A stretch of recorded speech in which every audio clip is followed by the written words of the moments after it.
श्री विठ्ठलाय नमः।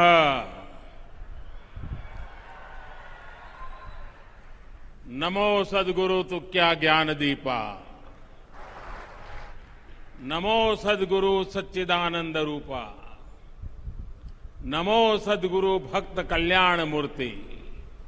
नमो सद्गुरु भास्करा पूर्ण कीर्ति। मस्तक है पायावरी या वारकरी संताच्या।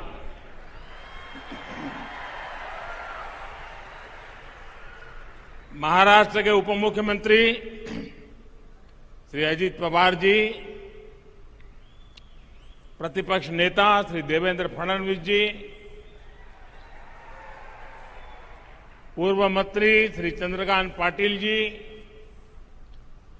वारकरी संत श्री मुरली बाबा कुरेकर जी, जगत गुरु श्री संत तुकाराम महाराज संस्थान के चेयरमैन नितिन मोरे जी, आध्यात्मिक अघाड़ी के प्रेसिडेंट आचार्य श्री तुषार भोसले जी, यहां उपस्थित संतगण, देवियों और सज्जनों, भगवान विट्ठल और सभी वारकरी संतों के चरणों में मेरा कोटि कोटि वंदन।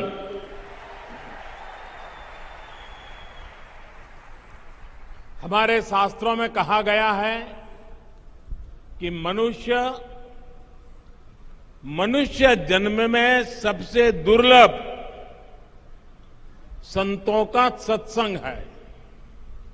संतों की कृपा अनुभूति हो गई तो ईश्वर की अनुभूति अपने आप हो जाती है। आज देहू की इस पवित्र तीर्थ भूमि पर मुझे यहां आने का सौभाग्य मिला और मैं भी यहां वही अनुभूति कर रहा हूं। देहू संत शिरोमणि जगतगुरु तुकाराम जी की जन्मस्थली भी है, कर्मस्थली भी है। धन्य देहू गांव पुण्य भूमि ठाव, तेथे नांदे देव पांडुरंग। धन्य क्षेत्रवासी लोकते देवाचे, उच्चारिती वाचे नाम घोष।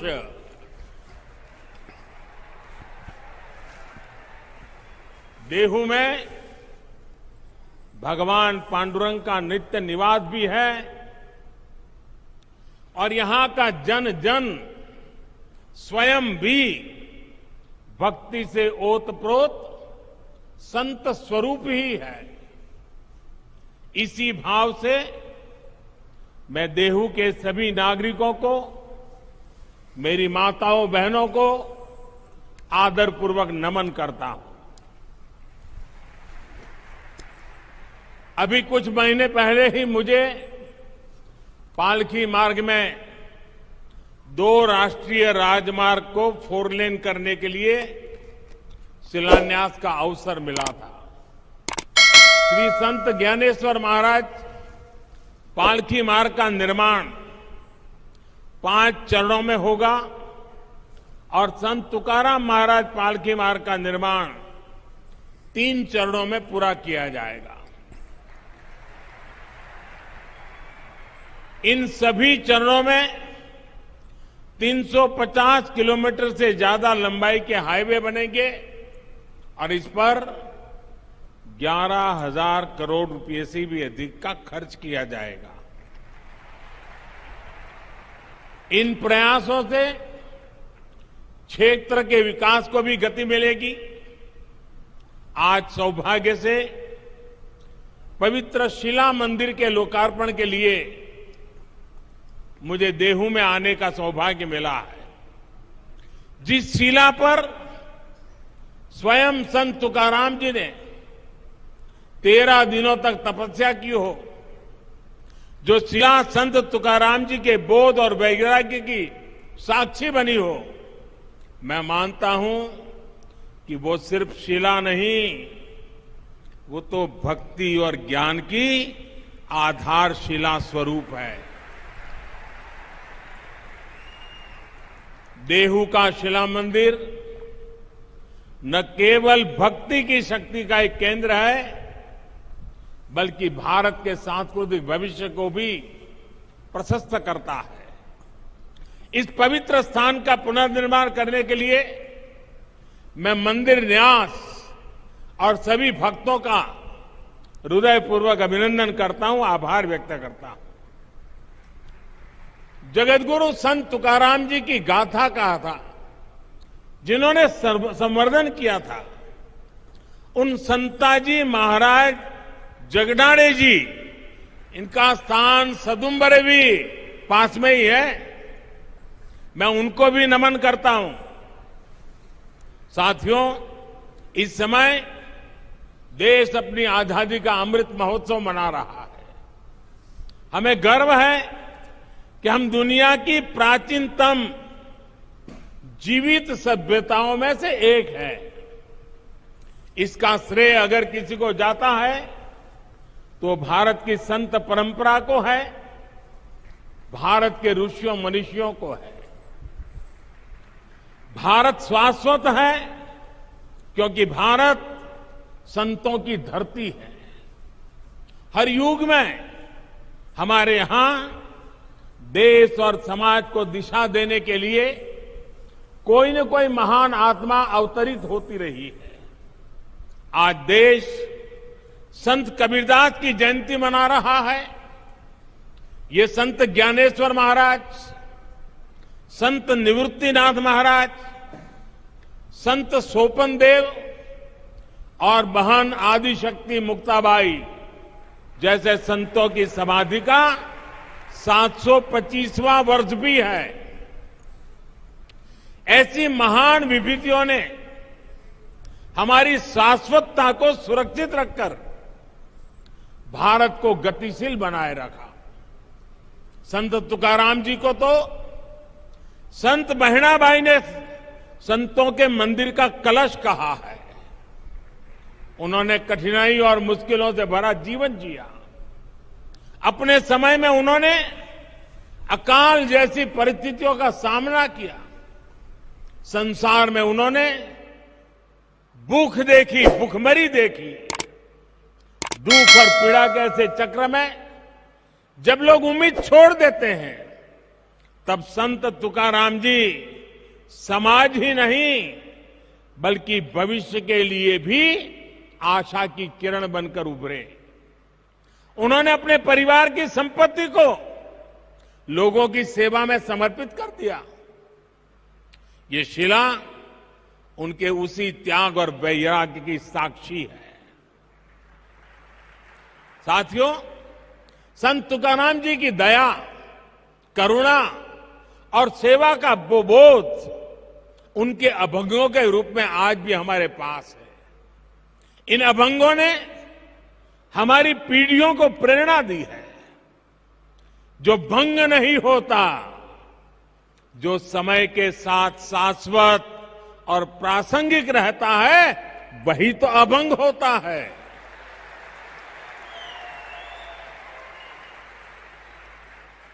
आज भी देश जब अपने सांस्कृतिक मूल्यों के आधार पर आगे बढ़ रहा है, तो संत तुकाराम जी के अभंग हमें ऊर्जा दे रहे हैं, मार्ग दिखा रहे हैं। संत नामदेव, संत एकनाथ, संत सावता महाराज, संत नरहरि महाराज, संत सेना महाराज, संत गोरोबा काका, संत चोखा मेला, इनके प्राचीन अभंगों से हमें नित नई प्रेरणा मिलती है। आज यहां संत चोखा मेला और उनके परिवार द्वारा रचित सार्थ अभंग गाथा के विमोचन का भी मुझे सौभाग्य मिला है। इस सार्थ अभंग गाथा में इस संत परिवार की 500 से ज्यादा अभंग रचनाओं को आसान भाषा में अर्थ सहित बताया गया है। भाइयों और बहनों, संत तुकाराम जी कहते थे, ऊंच नीच काहि नेड़े भगवंत। अर्थात समाज में ऊंच नीच का भेदभाव, मानव मानव के बीच फर्क करना, ये बहुत बड़ा पाप है। उनका ये उपदेश जितना जरूरी भगवत भक्ति के लिए है, उतना ही महत्वपूर्ण राष्ट्र भक्ति के लिए भी है, समाज भक्ति के लिए भी है। इसी संदेश के साथ हमारे वारकरी भाई बहन हर वर्ष पंढरपुर की यात्रा करते हैं। इसलिए आज देश सबका साथ, सबका विकास, सबका विश्वास, सबका प्रयास के मंत्र पर चल रहा है। सरकार की हर योजना का लाभ हर किसी को बिना भेदभाव मिल रहा है। वारकरी आंदोलन की भावनाओं को सशक्त करते हुए देश महिला सशक्तिकरण के लिए भी निरंतर प्रयास कर रहा है। पुरुषों के साथ उतनी ही ऊर्जा से वारी में चलने वाली हमारी बहनें पंडरी की वारी अवसरों की समानता का प्रतीक रही है। साथियों, संत तुकाराम जी कहते थे, जेका रंजले गांजले, जेका रंजले गांजले, त्यासी मणे जो आपुले, तोची साधु ओळखवा, देव तेथेची जाणवा। यानी समाज की अंतिम पंक्ति में बैठे व्यक्ति को अपनाना, उनका कल्याण करना, यही संतों का लक्षण है। यही आज देश के लिए अंत्योदय का संकल्प है, जिसे लेकर देश आगे बढ़ रहा है। दलित, वंचित, पिछड़ा, आदिवासी, गरीब, मजदूर, इनका कल्याण आज देश की पहली प्राथमिकता है। भाइयों और बहनों, संत अपने आप में एक ऐसी ऊर्जा की तरह होते हैं जो भिन्न भिन्न स्थितियां, परिस्थितियों में समाज को गति देने के लिए सामने आते हैं। आप देखिए, छत्रपति शिवाजी महाराज जैसे राष्ट्र नायक के जीवन में भी तुकाराम जी जैसे संतों ने बड़ी अहम भूमिका निभाई है। आजादी की लड़ाई में वीर सावरकर जी को जब सजा हुई, तब जेल में वो हथकड़ियों की चीपली जैसा बजाते हुए तुकाराम जी के अभंग गाया करते थे। अलग अलग कालखंड, अलग अलग विभूतियां, लेकिन सबके लिए संत तुकाराम जी की वाणी और ऊर्जा उतनी ही प्रेरणादायक रही है। यही तो संतों की वो महिमा है जिसके लिए नेति नेति कहा गया है। साथियों, तुकाराम जी के इस शिला मंदिर में प्रणाम करके अभी आषाढ़ में पंढरपुर की जी यात्रा भी शुरू होने वाली है। चाहे महाराष्ट्र में पंढरपुर यात्रा हो या उड़ीसा में भगवान जगन्नाथ जी की यात्रा, चाहे मथुरा में व्रज की परिक्रमा हो या काशी में पंचकोशी परिक्रमा, चाहे चार धाम यात्रा हो या चाहे फिर अमर राज्य की यात्रा, ये यात्राएं हमारी सामाजिक और आध्यात्मिक गतिशीलता के लिए ऊर्जा स्रोत की तरह है। इन यात्राओं के जरिए हमारे संतों ने एक भारत श्रेष्ठ भारत की भावना को जीवंत रखा है। विविधताओं को जीते हुए भी भारत हजारों वर्षों से एक राष्ट्र के रूप में जागृत रहा है, क्योंकि ऐसी यात्राएं हमारी विविधताओं को जोड़ती रही है। भाइयों और बहनों, हमारी राष्ट्रीय एकता को मजबूत करने के लिए आज ये हमारा दायित्व है कि हम अपनी प्राचीन पहचान और परंपराओं को चैतन्य रखें। इसलिए आज जब आधुनिक टेक्नोलॉजी और इंफ्रास्ट्रक्चर भारत के विकास का पर्याय बन रहे हैं, तो हमें ये सुनिश्चित कर रहे हैं कि विकास और विरासत दोनों एक साथ साथ आगे बढ़े। आज पंढरपुर पालकी मार्ग का आधुनिकीकरण हो तो चार धाम यात्रा के लिए भी नए हाईवे बन रहे हैं। आज अयोध्या में भव्य राम मंदिर भी बन रहा है। काशी विश्वनाथ धाम परिसर भी अपने नए स्वरूप में उपस्थित है और सोमनाथ जी में भी विकास के बड़े काम किए गए हैं। पूरे देश में प्रसाद योजना के तहत तीर्थ स्थानों और पर्यटन स्थलों का विकास किया जा रहा है।